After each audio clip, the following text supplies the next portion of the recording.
So we are going to cover federalism, or as it says under the title, who has the power to do what.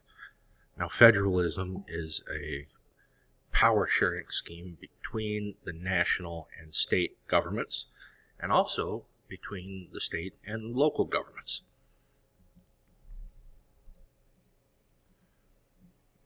As I said, power is divided between the national government and the states.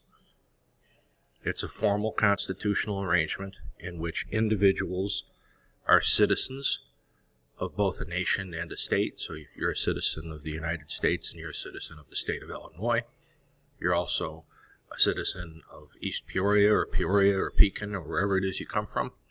You might be, if you have a real active county board, you might be a citizen of Tazewell County too. Well, you are a citizen of Tazewell County, but formally anyway. This is from the state and local government textbook. This is the definition I use, just to tell you if you ever see anything in red like this, or differentiated in some way, bolded, highlighted, that it's probably something that's going to be on a test at some point. And as I think I've mentioned more than a few times, federalism is probably the top unit, and the most important unit we're going to cover this semester. It's a fair bet to assume that you're going to see this coming up on Test 1 and Test 2 and the final. So a political system in which national and regional governments share powers and are considered independent equals. Why do we have this? Well, federalism was our second form of government. We needed to decentralize politics. If you can imagine a world in which everything was run out of Washington, D.C., I mean, it would be terrible, wouldn't it? You would apply for your driver's license at age 16. If you were very, very lucky, you might get it by the time you're 21. Say you wanted to get married, you needed to apply for a marriage license. How long do you think that would take? Who would be president right now if Washington, D.C. was in charge of counting all the ballots instead of the states running elections? I don't know. I think maybe Barack Obama might still be in the White House. I don't know. So election laws, as I said, the states run elections. They report when it's a federal matter. I mean, they'll report how many ballots were won by what candidate to Washington, D.C. Participation, there's a greater number of offices, a greater number of people that are needed under a federal system. And judicial power, because it's decentralized, because America is so big and heterogeneous, we need state courts, we need federal courts, we need different types. I mean, is it appropriate? Would it be appropriate for the Supreme Court of the United States to adjudicate a traffic ticket? No, we have other courts for that. And decentralization of policies.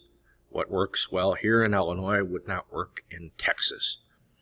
Just for an example, if I owned a pickup truck, if I owned a pickup truck and I decided to take it out one day over the summer and put a shotgun in the back, and somebody saw that, I'm absolutely certain the police would be called and become involved.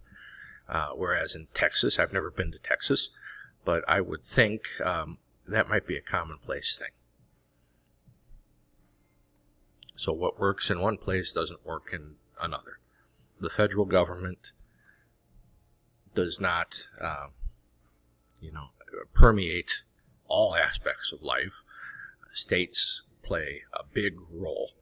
In fact, I would go so far as to say that any governance that's worth anything is going to be coming from your state and from your town. What the governor of Illinois and your town mayor and town council pass is going to affect you a lot more directly than what the U.S. Congress says and does. it's better theater, I'll grant you, in Washington, D.C., but the state government of Illinois and your town government, and maybe if your county, has an active board and are passing ordinances, that's going to affect your day-to-day life much more directly than what the President of the United States and the Congress ever do. So the Founding Fathers, as I mentioned, chose a federal system for our second form of government. We used to be a confederacy, which we'll get to talking about in a moment here.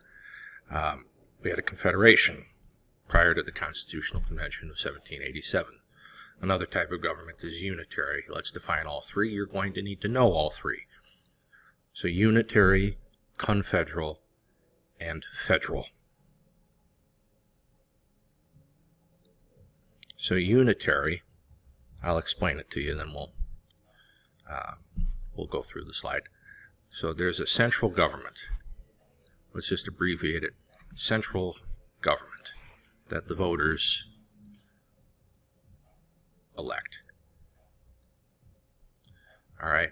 Now the central government makes all the decisions for everyone in the country. There is no state representation or canton or subnational or anything like that. Everybody elects a representative to go represent them in the central government. Now, in a unitary government, they could say, okay, like in the UK, all right, the people of Scotland, just abbreviate that S, have their own representative assembly, say the central government.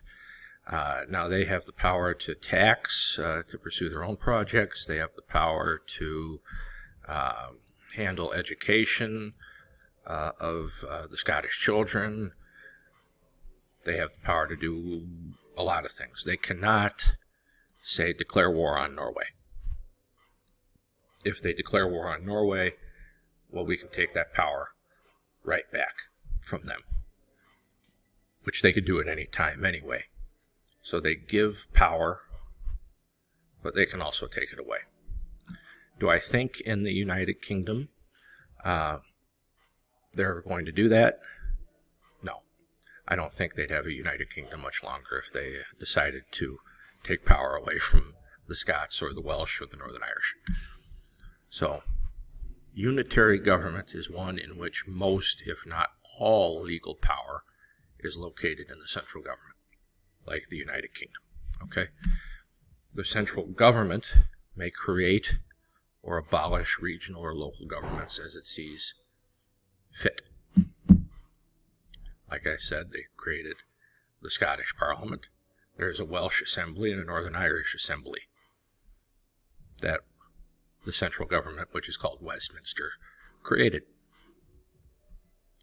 And sub-governments can exercise only those powers and responsibilities granted to them by the central government.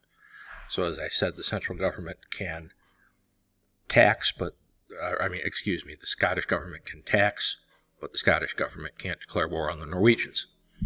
All right? So confederal. This is what we had. This was what we had first.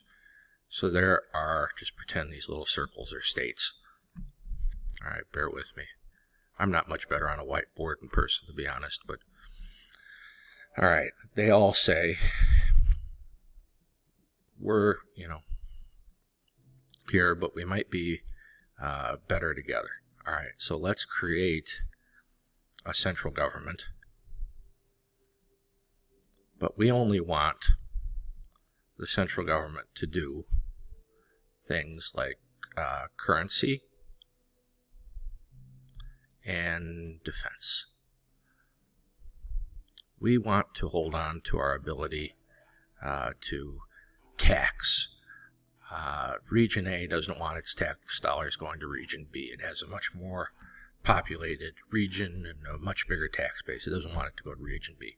So they're going to hold on to that power.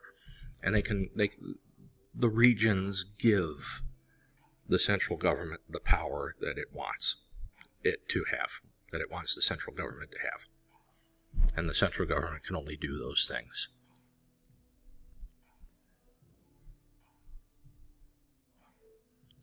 So it's the opposite of a unitary system. The central government is very weak. The regional governments are powerful, like in Switzerland. Does anyone know who the president of Switzerland is? I certainly don't right off the top of my head, but that's how unimportant the central government is under the Swiss system. So regional jurisdictions establish a central government to deal with areas of mutual concern, such as national defense, currency production, but the central government's authority is severely restricted in other areas. The central government, in a confederal form of government, only has the power that its regions want it to have, and nothing else. I don't think I made this clear, so I will. The voters are obviously the ones that are voting in members of government in the regions who are making the decisions, and you're giving the power to the central government. I didn't make that clear, so I just wanted to come back very quickly and say that.